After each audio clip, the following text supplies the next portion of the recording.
For nearly 2 years, Clara had poured her life into the vibrant heart of the city, leaving behind the quiet, sprawling fields of her childhood in Harmony Springs. Like so many others, she'd come seeking more than just a change of scenery. She'd come chasing a brighter horizon, a chance to truly make a difference. Clara was no wide-eyed dreamer. She knew that building a better future meant dedication and grit, and she embraced the long hours and demanding tasks without complaint. She'd quickly secured a position as a sales manager at a bustling tech firm downtown, the commissions generous enough to offer a glimmer of hope. Her small cosy apartment, with its sun-drenched living room and a view of the city park, was a modest haven, just what she needed for this demanding season of life. Yet, despite her substantial earnings, Clara rarely saw the money herself. Almost every dollar found its way back to Harmony Springs, a lifeline for the one person who needed it most, her ailing mother. It was her mother's sudden illness that had propelled Clara to the city in the first place.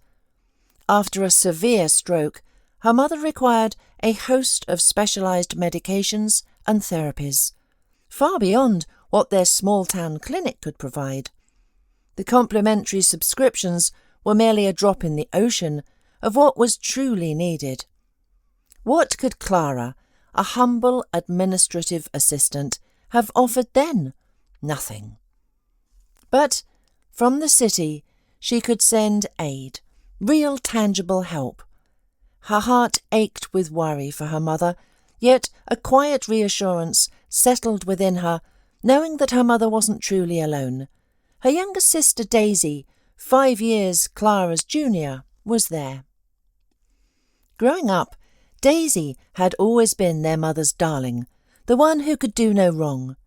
Daisy's mischievous antics were often met with a gentle smile, while Clara, the elder, bore the weight of responsibility, often held accountable for Daisy's missteps. "You didn't watch her closely enough. You didn't explain it properly. You didn't help her," her mother used to say. In her youth, the perceived favouritism stung, but with age, Clara had come to accept it. Their mother's love, though seemingly uneven, was still love, and after all she was family. It was their mother, surprisingly, who had been Clara's staunchest advocate when she left for the state university, supporting her through 5 years of tuition and living expenses. Daisy, on the other hand, had remained in Harmony Springs after high school. Their mother had always explained it away, saying Daisy simply wasn't cut out for city life. Perhaps there was some truth to that, but Daisy's academic struggles, a constant dance between D's and C's, also played a part. Again, their mother had an explanation. The teachers were simply inadequate. Clara couldn't help but recall that those same inadequate teachers had guided her to a near-perfect academic record, with only a single B in gym class. All of that was in the past now. After high school, Daisy had drifted through various odd jobs, the local post office, the general store, and for a while Clara had even pulled some strings to get her a position at her work. But Daisy never settled. Then their mother fell ill. She had been working at a local farm when she collapsed unexpectedly, right there amidst the gentle lowing of the cows. The quick thinking of her fellow workers saved her, rushing her to safety and calling for an ambulance. If only they'd been in a bustling city, perhaps the outcome would have been different. Instead, their mother was first transported to the regional hospital, then on a bumpy 2-hour journey to a specialised stroke centre in a neighbouring county. The ambulance had even broken down twice along the way, precious minutes slipping away. Time was of the essence, the specialists at the stroke centre had gently explained to Clara. After the mandatory stay, they released her mother, a fragile shadow of her former self, unable to move or speak. Yet there was a flicker of hope. Intensive therapy and costly medications, they said, offered a chance for recovery. It was this possibility, after much soul-searching, that had propelled Clara to the city to earn the money that might bring her mother back. Clara had trusted Daisy to oversee their mother care. Daisy had agreed, but barely a week passed before her sister's frantic call shattered Clara's peace. "I can't do it any more. I'm exhausted," Daisy had wailed into the phone. "Come back and take care of her yourself." Clara reminded her sister of their agreement. Clara would earn the money and Daisy would provide the loving care, all to help their dear mother heal. But Daisy's pleas turned to desperate sobs as she spoke of the overwhelming task of turning, washing and feeding their mother. For a moment, Clara considered abandoning everything and rushing back to Harmony Springs. But then she remembered the doctor's words, the hope they'd offered. If she left the city, how would she ever afford the specialised care her mother needed? With a heavy heart, she called her previous workplace, relying on old connections, then reached out to the county's social services department to arrange for a home healthcare aide. Finding someone was a relief, even if it meant paying above and beyond what was usually covered. It was a small price for her mother's well-being. Clara would work 25 hours a day if it meant her mother would recover. She was the unfavoured daughter, perhaps, but her gratitude and unwavering love ran deeper than any perceived slight. Now, almost 2 years later, Clara continued to support her family from afar. Daisy called regularly, providing detailed updates on medications purchased and supplies needed. Clara sent money for everything: special adult protective underwear, a pressure-relieving mattress, a hospital-grade bed, even the aide's salary, and countless other necessities. The calls with Daisy were a constant thread, her sister's confident voice outlining every expense and providing cheerful reports on their mother's health condition. But this last bit was the hardest for Clara to hear. Despite all the effort and expense, her mother hadn't shown any significant improvement. Clara had begun researching rehabilitation centres, even though the costs were staggering. She took on extra projects at work, meticulously saving every penny. Time was of the essence. Every day that passed felt like a step further away from her mother's potential recovery. Daisy's calls had grown more frequent. Her voice hushed with urgency as she described increasingly expensive medications their mother supposedly needed. Clara, trusting her sister implicitly, would immediately transfer the requested funds upon receiving a photo of the prescription. She didn't question, didn't call the local clinic, didn't reach out to anyone else in Harmony Springs about her mother's health. There simply wasn't time or energy to hear a rehash of what Daisy had already conveyed. Then the world tilted on its axis. A call from Mrs. Henderson, their mother's kind-hearted neighbour, delivered a crushing blow. "Clara, dear," Mrs. Henderson's voice was gentle, yet laced with an undeniable tremor. "I know you're terribly busy in the bustling city, but surely you could have made it for the memorial service?" Clara's blood ran cold. "Memorial service? What are you talking about?" she stammered, her voice barely a whisper. "Oh, Clara," Mrs. Henderson sighed, a dry sorrow in her tone. "Your sweet mother, Mary, was laid to rest over a week ago, 9 days to be exact." "Laid to rest?" Clara's cry echoed in the small break room. "Why wasn't I told? Why did no one inform me?" "Oh, Daisy, she tried calling you. Mrs. Henderson explained, her voice softening. "Said you were far too busy, so we all pitched in to help send your mother on her way." "She called me 3 days ago," Clara gasped, the words tumbling out, "and told me to buy a new pressure sore bandage." "Bandage?" Mrs. Henderson's turn to gasp. "Mary won't be needing any cream, so that means—" "Yes, Mrs. Henderson," Clara choked out, the bitter truth settling in her stomach like a stone. "Daisy didn't tell me anything about Mum." Clara ended the call abruptly, her fingers trembling as she dialed Daisy's number. Only the hollow, unending rings answered her. With a frustrated sigh, she shoved her phone into her purse and hurried towards the office. Mrs. Henderson's call had caught her on the subway, and now, amidst the jostling crowd, her mind raced, trying to grasp the enormity of what she had just heard. She had to go home, immediately.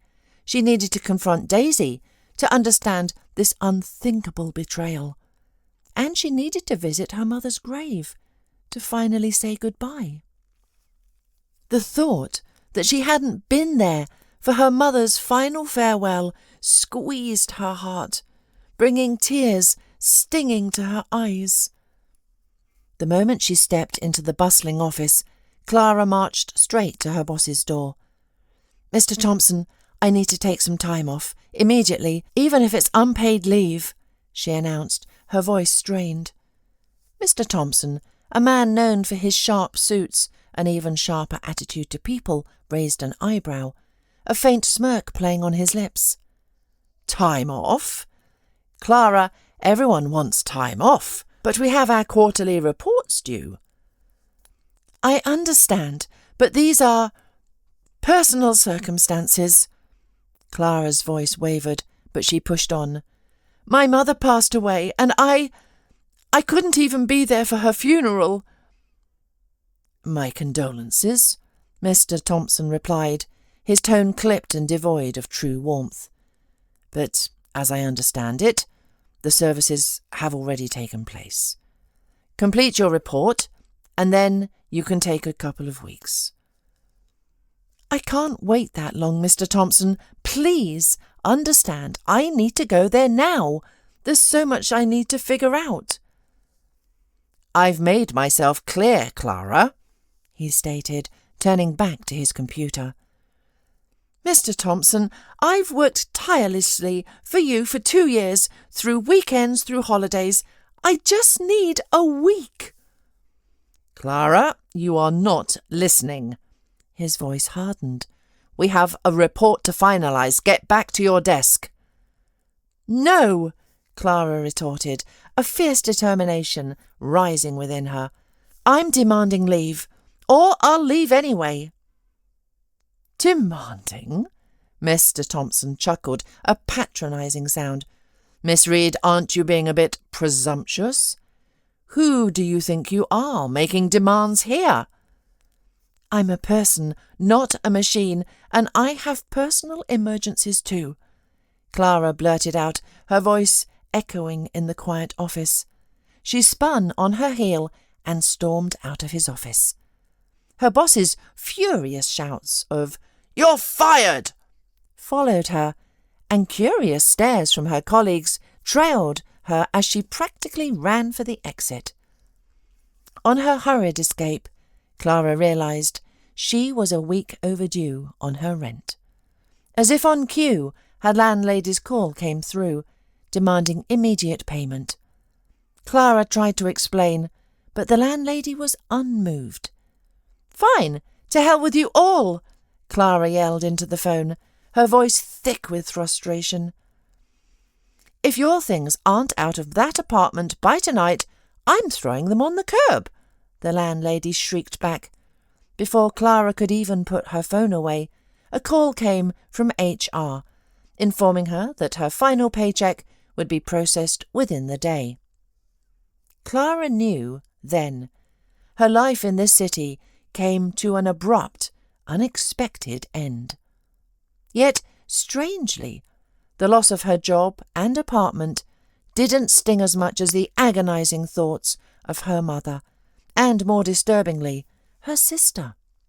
Daisy still wasn't answering her calls, despite Clara's relentless attempts. Bursting into her tiny apartment, Clara grabbed her few treasured belongings, handed the spare key to her bewildered neighbour, and raced towards the bustling bus station. She arrived just 10 minutes before departure, securing the very last ticket on the overnight express. For nearly 24 hours, cooped up in a bus, she did little to calm her racing mind. All she could think about was what had truly happened back in her hometown, and why Daisy remained so stubbornly silent. Finally, the bus wheezed to a halt at the small familiar station. Almost home. 15 minutes later, after flagging down a taxi driven by a gruff but friendly local. It was mid-morning, a beautiful, clear June day, the kind of day that usually filled her with a sense of peace. Most of the townspeople were busy in their yards, tending to their burgeoning gardens. No one paid much attention to the cab that pulled up to the property of the late Mary Read. But as Clara stepped out of the car, she froze, her breath catching in her throat at the sight before her. Her mother's beloved homestead looked as if an explosion had ripped through it. The picket fence was gone, the fragrant bushes uprooted, and the colossal oak tree in the front yard, a landmark of her childhood, lay toppled and sawed into locks. A monstrous bulldozer roared by the house, its powerful blade tearing down the last vestiges of the structure. In truth, the house itself was no more. No roof, no walls, just the crumbling outline of the old foundation. Snapping out of her shock, Clara sprinted towards the bulldozer. "Stop!" she shrieked, her voice hoarse with fury. "What are you doing? Who gave you permission?" The burly bulldozer operator, a stranger, didn't hear the enraged young woman. He only noticed her when she was almost upon him, and he swore under his breath. The last thing he needed was to accidentally hit some crazed woman. "What are you doing here?" he yelled over the din of the machinery. "Can't you see we're working? Get out of here, now!" "Get out?" Clara gasped, indignation choking her. "Who gave you the right to destroy everything here? This is my mother's house." "I don't know what mother you're talking about," the man grunted, slamming the cabin door shut and grabbing the levers. "Some guy hired me. He's the owner of this plot." The bulldozer roared to life with renewed force. Deafened by the engine's thunder, but even more so by the worker's words, Clara stood rooted to the spot. What owner? What is happening here? Just then she saw someone waving frantically from the neighbouring property. It was Mrs. Henderson, the same kind woman who had called her just days ago. Clara stumbled forward, her legs like shaky saplings, barely holding her upright. "Mrs. Henderson, what is happening?" she choked out, fighting to keep the tremor from her voice. Her nerves, stretched taut, felt ready to snap. It seemed she was on the verge of unravelling completely. Her mother's house. She'd raced back to this place, her last anchor, only to find it a pile of splintered dreams. And, as it turned out, no longer even hers. "Clara, dear, Daisy sold the house," Mrs. Henderson replied, her gaze a blend of pity and morbid curiosity. "Oh, goodness, you look faint. My sweet girl, come inside. Sit down, rest a bit, and we'll talk about everything." Clara nodded, a numb, obedient movement.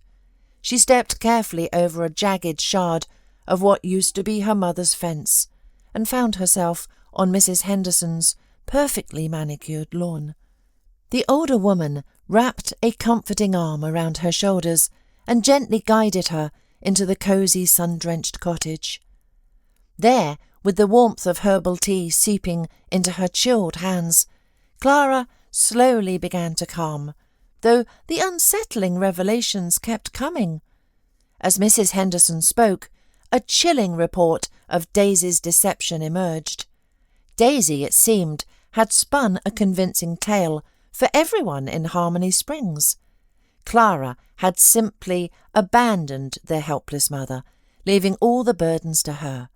Most had believed her, even Dr. Myers, who, moved by Daisy's supposed plight, had successfully advocated for the home healthcare aide salary to be fully covered by county social services. But there wasn't bought a new hospital bed, no specialised pressure-relieving mattress for her mother.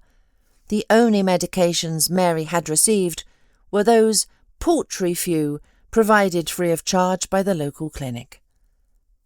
Clara listened, her hands clutching her head as if to hold her shattering thoughts together. How could her own sister, her flesh and blood, have orchestrated such a cruel deception? Where had all the money gone? The substantial sums Clara had sent faithfully, sometimes weekly, sometimes every few days, to Daisy. And, most agonizingly, why hadn't a single soul in the village reached out to her? Not even Dr. Myers, under whose guidance she had once proudly served. He should have known Clara's character, known she could never abandon her mother. "Oh, Daisy was terribly convincing, dear," Mrs. Henderson sighed, shaking her head slowly. "Everyone believed her. Everyone believed Daisy, it seemed, but not Clara. I still can't quite believe you were helping them all this time," Mrs. Henderson confessed, her eyes wide with a dawning horror. "Daisy often had to buy groceries on credit at the market. She ran to my door countless times, begging to borrow a few dollars until your mother's pension came through."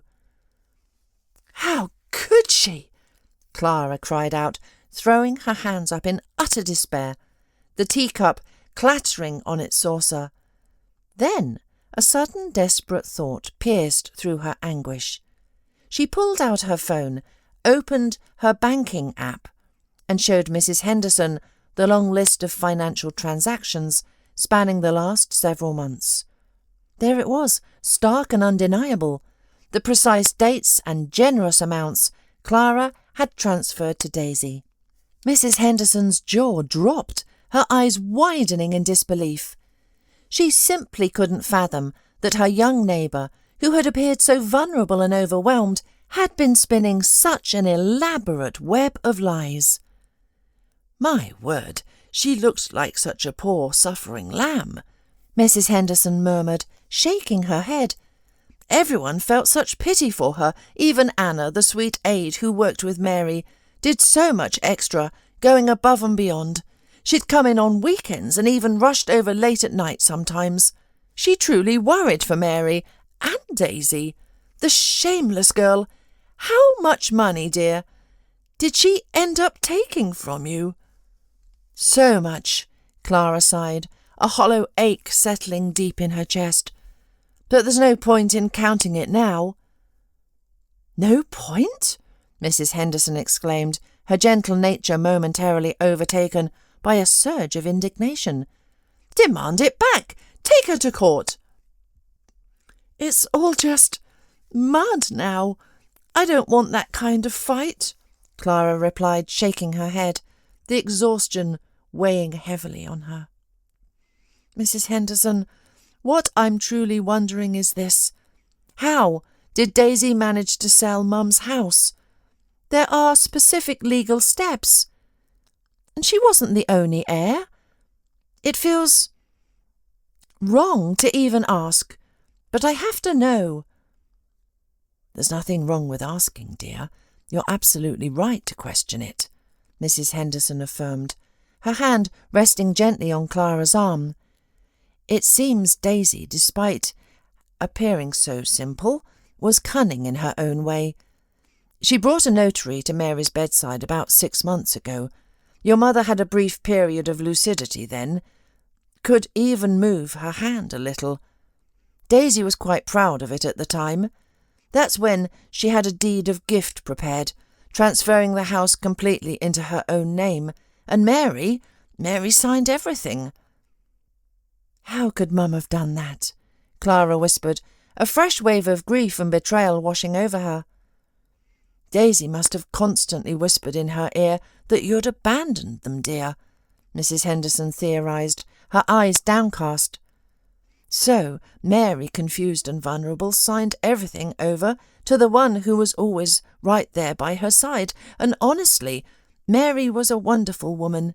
She always seemed to favour Daisy a little more," Mrs. Henderson added, her voice dropping. "Everyone in the village knew it, perhaps because Daisy was so much like your late father." Clara could only sigh heavily in response. Yes, in a small town like Harmony Springs, secrets rarely stayed buried. Daisy truly was the spitting image of their father, who had tragically perished in a farming accident when their mother was still pregnant with Daisy. It seemed that lifelong favouritism, born perhaps from a desire to give her youngest child enough love for two, had somehow eclipsed Clara in their mother's heart. Mrs. Henderson continued her sombre narrative. 2 weeks before her passing, Mary had been moved to the small county hospital. She needed continuous medical support, but it seemed the doctors had given Daisy the grim news. Her mother's condition was terminal. That's when Daisy had sprung into frantic action. She placed an advertisement for the house in the local newspaper and online. Soon after, a buyer appeared, some man from the city. Daisy sold the house a mere 2 days before their mother's death. From the hospital morgue, Mary's casket was taken directly to the cemetery. There was no traditional stop at her beloved homestead, not even a brief moment for neighbours to pay their respects. The house, after all, now belonged to someone else. And Daisy, no one in the village knew where she had gone, only that she was living somewhere in the district capital. Even her mother's burial had fallen to the village council. Daisy had wept, claiming she had no money, that the funds from the house sale were somehow stuck in the bank. "There were just so many complications," Mrs. Henderson explained, her voice tinged with lingering exasperation. "Everyone believed her, and honestly, dear, with everything going on, no one had the time to go poking around." Beyond the formalities handled by the village council, the community had rallied, a testament to their deep-rooted compassion. Neighbours organised a potluck, shared memories and comforted one another. That was how Mary was finally laid to rest, and Daisy, oh, Daisy had wept copious tears at the graveside, a performance worthy of an Academy Award. But the moment the last shovel of earth fell, she vanished, not even staying for the quiet gathering afterward. Since then, not a whisper, not a trace of her. It was then, seeing Daisy's utter disregard, that Mrs. Henderson had finally decided to call Clara. "You were right to call," Clara sighed, a deep, weary sound. "You should have called sooner." But regrets were a heavy cloak she couldn't afford to wear now. Her focus had to be on what came next. "Find Daisy, then head back to the city," Mrs. Henderson advised, her voice practical. "What else can you do here?" "I can't go back to the city," Clara confessed, her voice thick with emotion. "My life there, it's over." She recounted the abrupt ending of her career there. "Oh, you poor dear," Mrs. Henderson gasped, her hand flying to her mouth. "So Daisy stripped you bare, left you with nothing, not even a roof over your head." She paused, her eyes clouding with thought, then added, "Clara, you can stay with me for a while until you figure things out." "Thank you, Mrs. Henderson." Clara tried to smile, but her lips trembled. "I was hoping I wouldn't have to ask, but I truly need that kindness." A new resolve flickered in her eyes. But first I need to go to the cemetery." "Yes, darling, of course." Mrs. Henderson bustled with concern. "Your mother is laid to rest beside your father. Let me take you." "Thank you, but no," Clara gently refused. "I'll find it. I need to be alone for a while." Mrs. Henderson nodded, understanding lighting her kind eyes.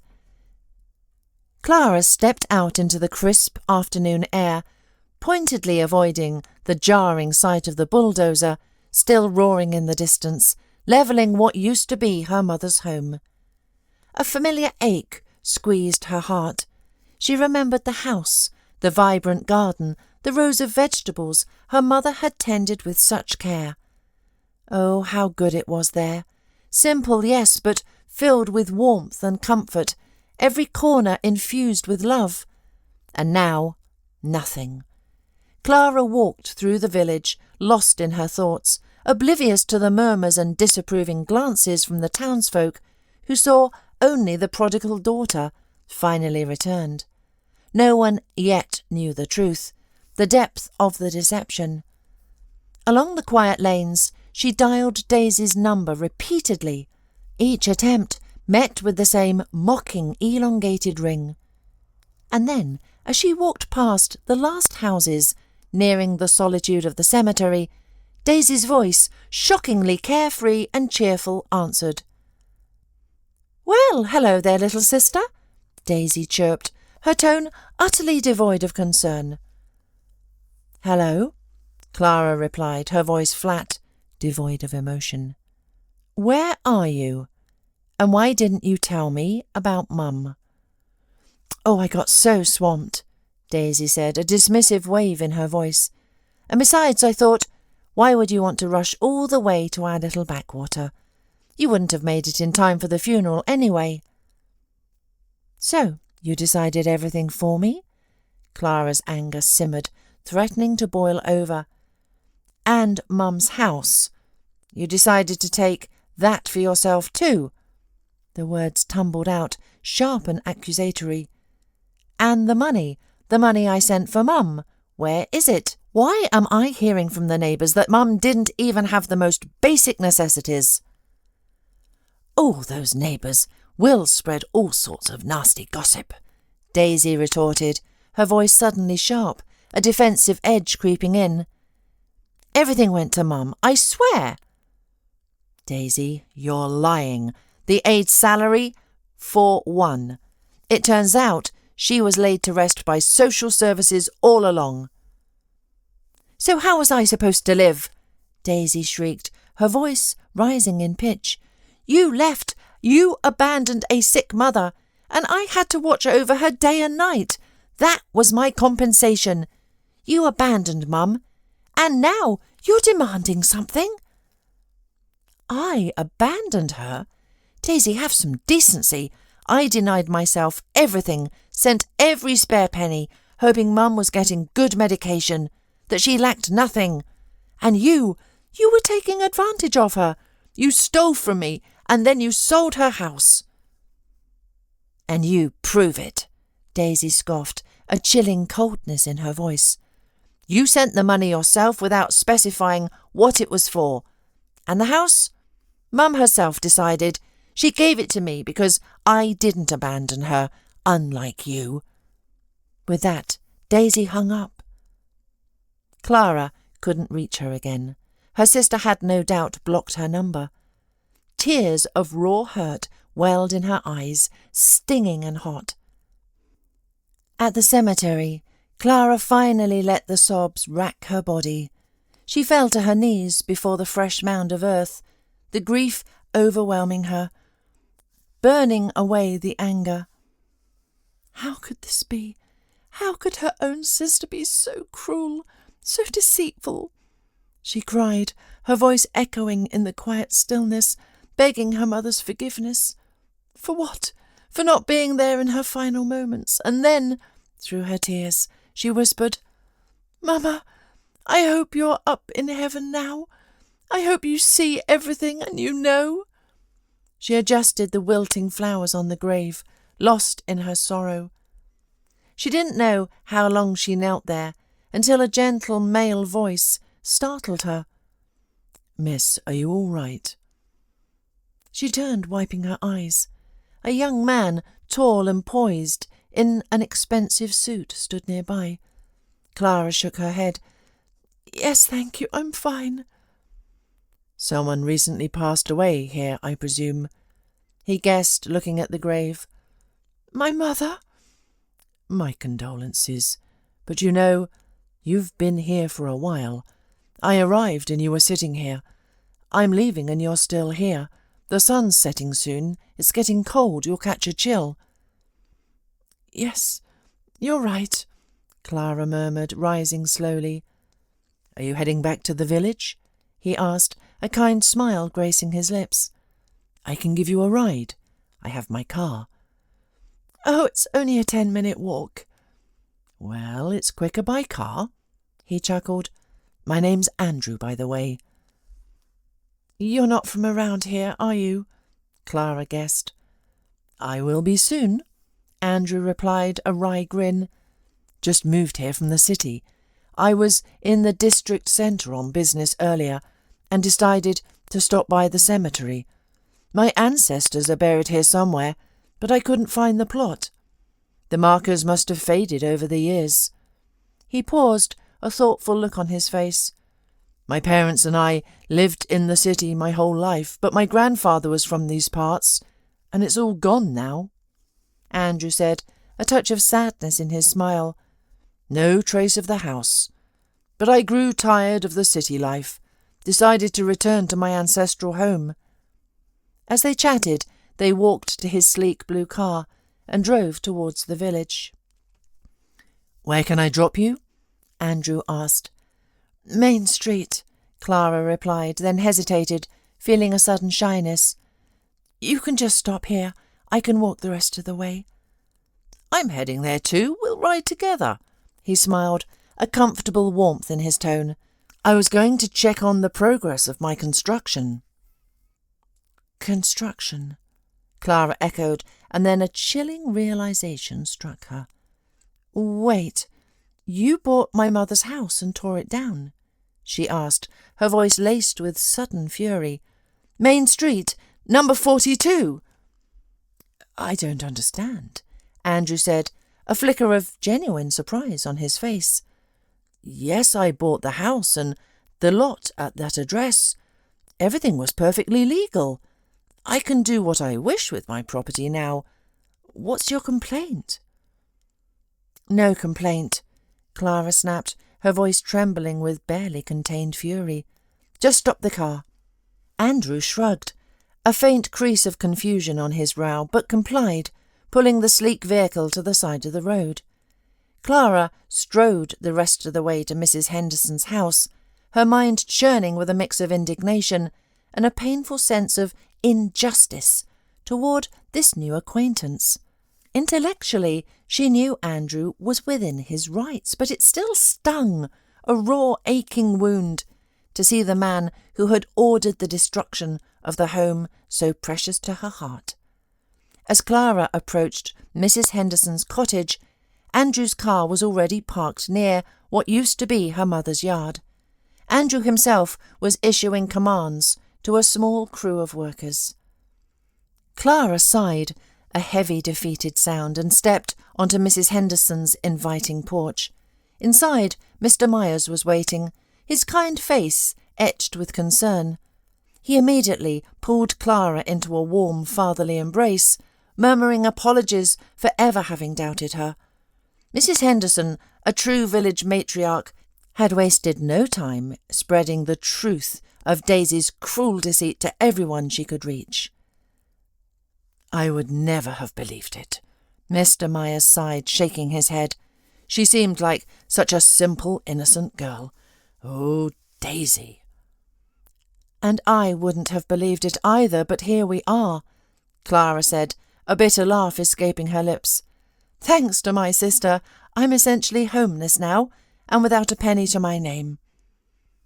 "Goodness, what a situation," Mr. Myers murmured sympathetically, clearing his throat. "Perhaps you could file a lawsuit against her. I know a good lawyer in the district." "I won't sue her. Let it be her conscience," Clara said, shaking her head, a weary resignation settling over her.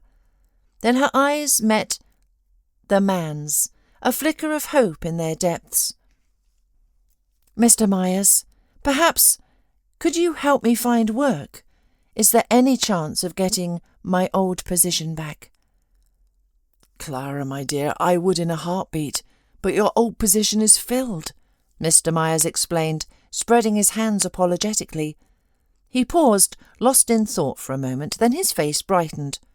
"But what if I put in a good word for you at the county administration office? They're looking for someone in the economic development department." "But where would I live in the county seat?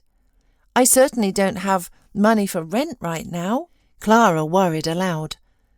"They might offer official housing as a newcomer," Mr. Myers replied, a hopeful smile.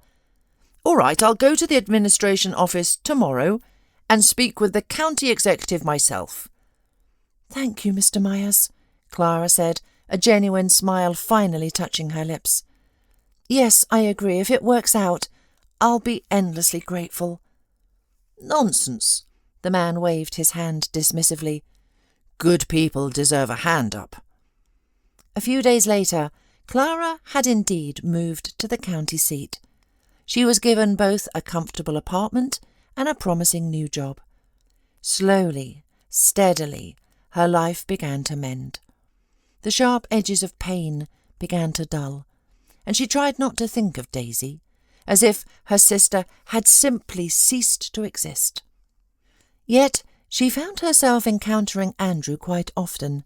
He frequented the county administration office several times a week, visiting the planning department or seeking an audience with the executive.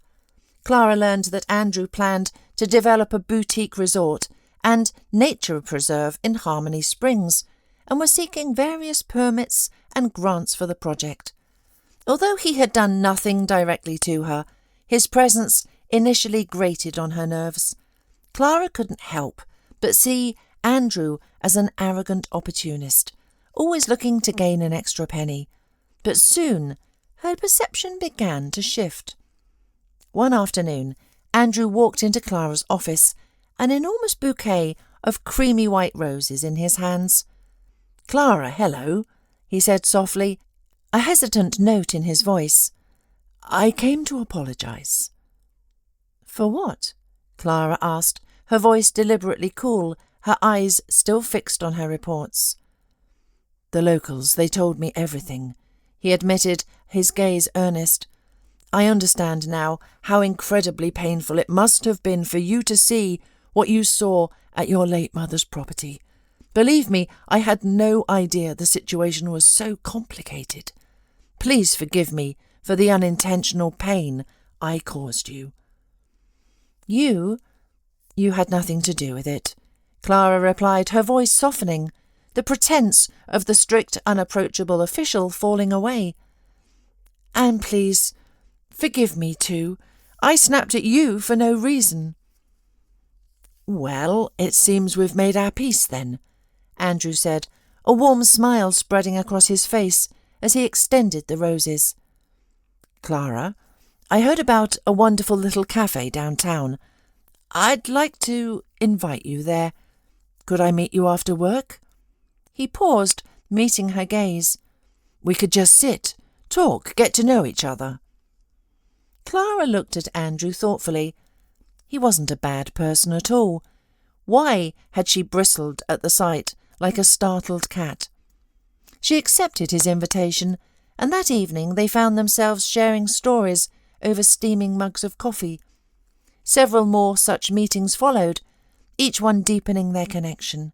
And then, slowly, beautifully, they realised they were meant for each other. They dated for just over a year. Clara remained in the county seat, and Andrew also rented an apartment there, constantly overseeing the resort's construction in the village. And when the first phase of the resort, including their own charming cottage, was complete, he proposed to Clara, inviting her into their beautiful new home as its rightful mistress. And so Clara found herself back in her beloved Harmony Springs, on the very homestead she had known since childhood. Now a beautiful new cottage, part of a promising new venture, stood on the lot, the land meticulously landscaped. Her heart swelled with joy. She was home, truly home, and she knew with a certainty that settled deep in her soul that she would never leave her cherished roots again. 2 years had graced Clara and Andrew's lives with a quiet rhythm of joy. Clara had gracefully stepped away from the bustling county office, her heart now fully devoted to their beautiful home and to Andrew's ambitious dream, the boutique resort and nature preserve. It was a grand undertaking, nurturing the land her mother had once cherished, and Andrew poured his soul into it, envisioning a place that would soon be the pride of their beloved county, perhaps even the entire region. Clara and Andrew were simply radiant with happiness. Their family was growing. A precious baby boy was due to arrive in just 4 months, filling their days with eager anticipation and tender preparations. Then, one crisp autumn evening, a hesitant knock echoed through their peaceful home.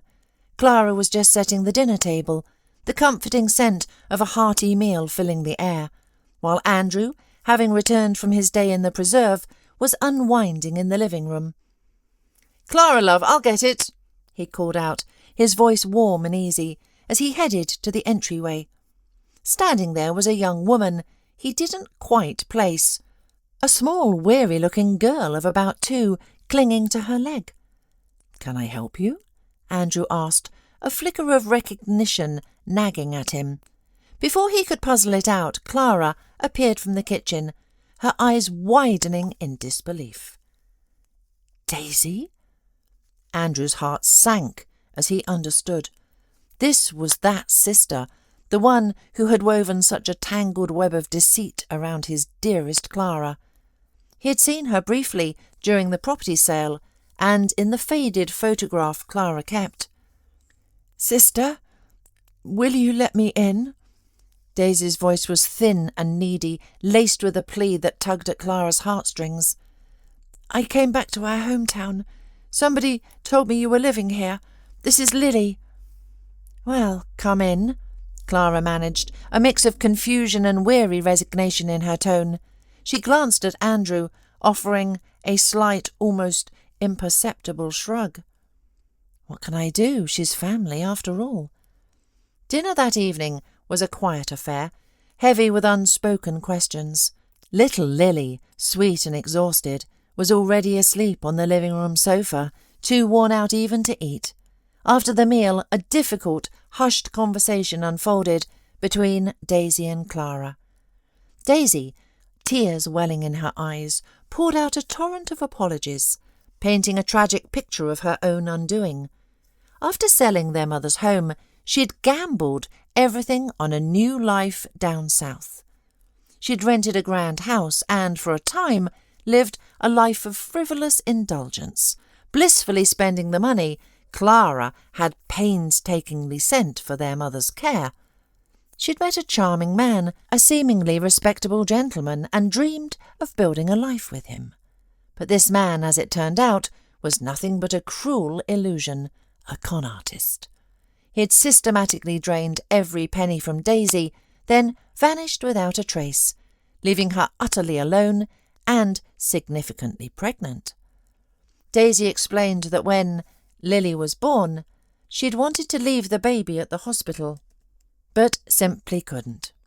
Clara, however, suspected the truth ran deeper, that Daisy had kept Lily primarily for the sake of the government support offered to single mothers. For 2 long, difficult years, Daisy and Lily had struggled in the South, barely getting by. Finally, despair driving her, Daisy had decided to return to her roots. As she haltingly admitted, she'd seen Clara's life on social media and realised her sister was living back in Harmony Springs. "I felt so ashamed," Daisy whispered, her eyes cast down. I wanted to make amends." Clara simply nodded, a flicker of guarded scepticism in her gaze, and gently asked what Daisy envisioned for her future. "Oh, I'll just rent some tiny place here and manage," Daisy replied, her voice lacking any real conviction. Clara's brow furrowed. Of course there were empty, even abandoned houses in the village, but she knew, with a mother's intuition, that Daisy was primarily hoping for her help, despite the profound betrayal. Still, Clara's kind heart wouldn't allow her to turn Daisy and little Lily out into the cold night. She offered them refuge, just for one night. "We'll figure things out in the morning," she told Daisy, her voice gentle but firm. Andrew, though clearly displeased by this sudden turn of events, supported his wife's compassionate decision. They would face it together in the morning. But morning brought a new shock. Daisy was gone. Lily was sleeping peacefully on the living room sofa, her small face serene. Beside her lay a neatly folded birth certificate and a hastily scribbled note. "Take care of her." "Some sister you have," Andrew muttered, shaking his head, a mixture of anger and disbelief in his voice. "Heaven forbid anyone should be blessed with a sister like that." "She's the only one I have," Clara sighed, her gaze softening as she looked at the innocent child. Andrew understood her silent, unspoken question. Of course, they wouldn't send the little girl away. Lily was family, innocent in this cruel twist of fate. What followed was a long, arduous journey of official paperwork and searching for Daisy, which proved fruitless. The little girl was officially placed in their loving care, just as Clara gave birth to their own precious son. And so Clara found herself a mother of two. At first, Lily didn't speak at all, a quiet child burdened by her past. Clara poured immense love and effort into helping the little girl blossom, to catch up developmentally with her peers. And blossom she did. She soon became a cheerful, chatty whirlwind of joy. Her first word was a clear "Mama," followed by "Dada," and then "Brother." Andrew and Clara's hearts swelled with overflowing happiness. Yes, they were Lily's true parents, in every sense of the word, and their precious daughter would be the very best big sister their son could ever wish for. Since then, Andrew and Clara have built a life filled with laughter, love, and unwavering harmony. They work tirelessly, nurturing their thriving boutique resort and nature preserve, and they are rewarded richly, not just in success, but in the profound satisfaction that comes from creating something beautiful and true. Their shared dream, rooted in this very land, inspires them daily, mending all the old wounds and turning sorrow into strength. But still, a lingering question softly echoes in Clara's heart.